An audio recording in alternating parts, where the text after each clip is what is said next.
Bismillahirrahmanirrahim. Assalamualaikum warahmatullahi wabarakatuh. Perkenalkan, nama saya Al-Imra'atu Sholihah, NIM 858562483, Pokjar Gondang Wetan Pasuruan, UPBJJ Malang.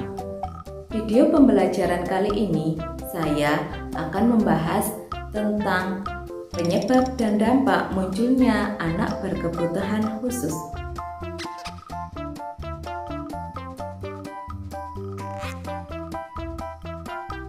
Tujuan pembelajaran kali ini yaitu untuk menjelaskan penyebab munculnya kebutuhan khusus dan menjelaskan dampak munculnya kebutuhan khusus bagi anak, keluarga, dan masyarakat.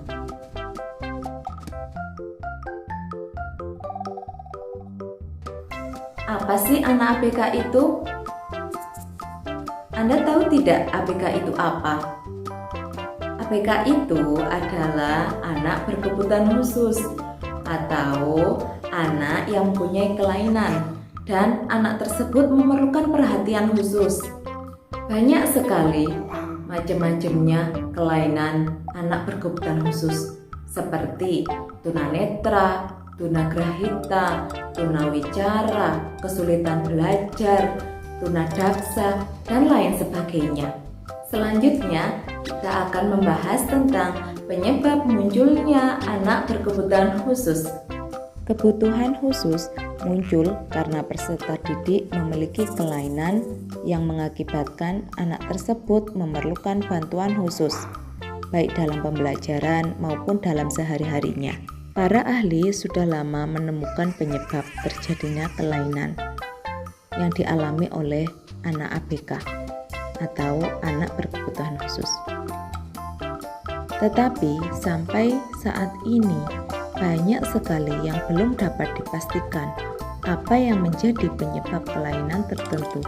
Selanjutnya, ada 3 penyebab munculnya kebutuhan khusus. Yang pertama yaitu penyebab prenatal, yang kedua yaitu penyebab perinatal, yang ketiga yaitu penyebab postnatal.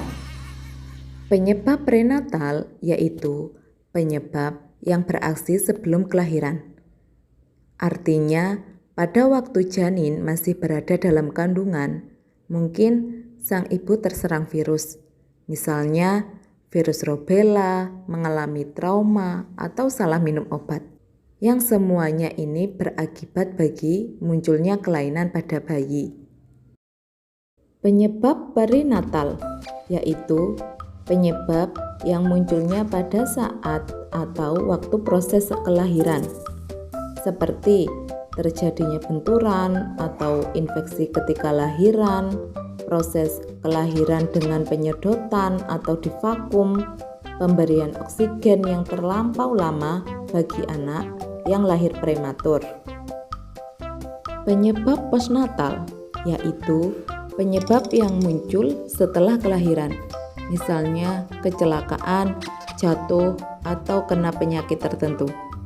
Penyebab ini tentu dapat dihindari dengan cara berhati-hati, selalu menjaga kesehatan, serta menyiapkan lingkungan yang kondusif bagi keluarga.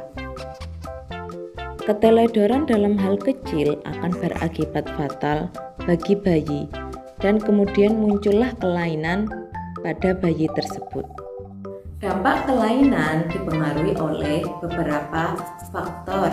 Yang pertama, dampak kelainan bagi anak. Yang kedua, dampak kelainan bagi keluarga. Yang ketiga, dampak kelainan bagi masyarakat. Coba kita lihat contoh kasus di samping. Andi menderita gangguan pendengaran. Orang tua Andi tampaknya tidak berusaha membantu Andi. Ia dibiarkan sendiri dengan keadaannya dan tidak disekolahkan. Tetangga Andi sebenarnya cukup kasihan pada Andi, namun mereka tidak dapat berbuat apa-apa. Anak-anak sekitarnya sering menjadikan Andi sebagai bahan ejekan.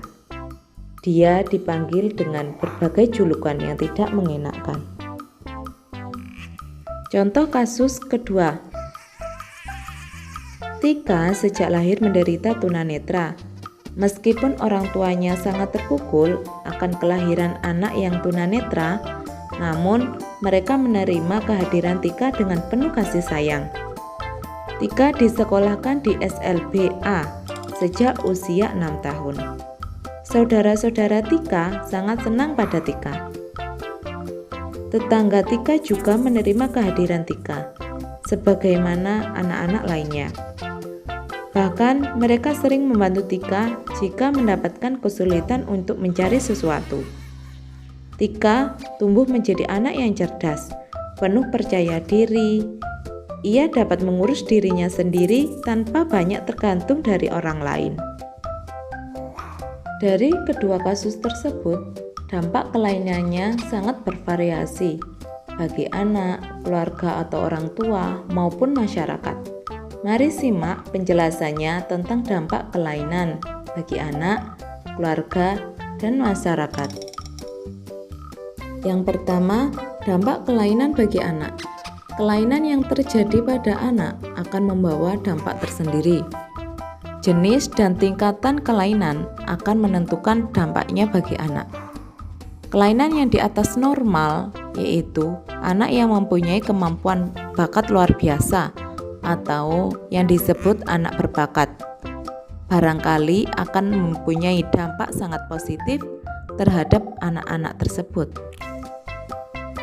Yang kedua, dampak kelainan bagi keluarga. Dampak kelainan bagi keluarga, terutama orang tua, juga sangat bervariasi. Ada orang tua keluarga yang secara pasrah menerima kenyataan bahwa anak mereka menderita kelainan. Namun, tidak jarang yang merasa sangat terpukul, dan tentu saja ada yang bersikap tidak peduli. Yang ketiga, dampak kelainan bagi masyarakat. Jika di lingkungan Anda ada ABK, baik yang memiliki kelainan di atas normal maupun di bawah normal, cobalah amati bagaimana sikap masyarakat di sekitar Anda. Sikap masyarakat mungkin sangat bervariasi, tergantung dari latar belakang sosial budaya dan pendidikan.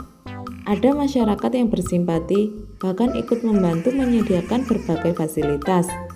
Ada yang bersikap acuh tak acuh, bahkan tidak jarang ada yang bersikap antipati, sehingga melarang anak-anaknya bergaul dengan anak ABK, terutama yang di bawah normal.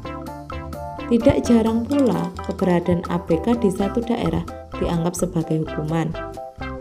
Sehubungan dengan dampak keberadaan ABK bagi masyarakat, perlu dicatat bahwa di Indonesia sudah banyak yang peduli terhadap ABK.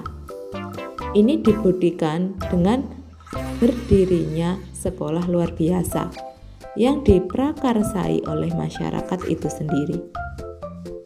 Nah, kita sudah tahu kan penyebab dan dampak munculnya anak kebutuhan khusus itu? Jadi, kita sebagai manusia harus menghargai makhluk ciptaan Tuhan, dan apalagi anak berkebutuhan khusus, karena mereka sangat memerlukan perhatian dari kita semua. Terima kasih. Cukup sekian video pembelajaran kali ini. Semoga bermanfaat. Wassalamualaikum warahmatullahi wabarakatuh.